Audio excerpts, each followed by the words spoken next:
In time news T V کے ناظرین کو بڑی اور اہم خبر سے آگاہ کرتے چلیں۔ کورونا وائرس سرحد بند ہونے کے باوجود بھی جمعرات کو 113 زائرین ایران سے پاکستان میں داخل ہوئے ہیں، ایسا کہنا ہے عرب نیوز کا۔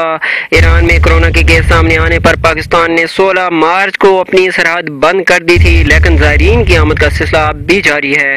ایران سے پاکستان میں داخل ہونے والے زائرین کی تعداد اب تک 6080 ہے، جس میں جمعرات کے روز داخل ہونے والے زائرین بھی شامل ہیں۔ اپنے ویورز کو ایک مرتبہ پھر آگاہ کرتے چلیں، کورونا وائرس سرحد بند ہونے کے باوجود بھی جمعرات کو 113 زائرین ایران سے پاکستان میں داخل ہوئے ہیں، ایسا کہنا ہے عرب نیوز کا۔ ایران میں کورونا کے کیس سامنے آنے پر پاکستان نے 16 مارچ کو اپنی سرحد بند کر دی تھی، لیکن زائرین کی آمد کا سلسلہ اب بھی جاری ہے۔ ایران سے پاکستان میں داخل ہونے والے زائرین کی تعداد اب تک 6080 ہے، جس میں جمعرات کے روز داخل ہونے والے زائرین بھی شامل ہیں۔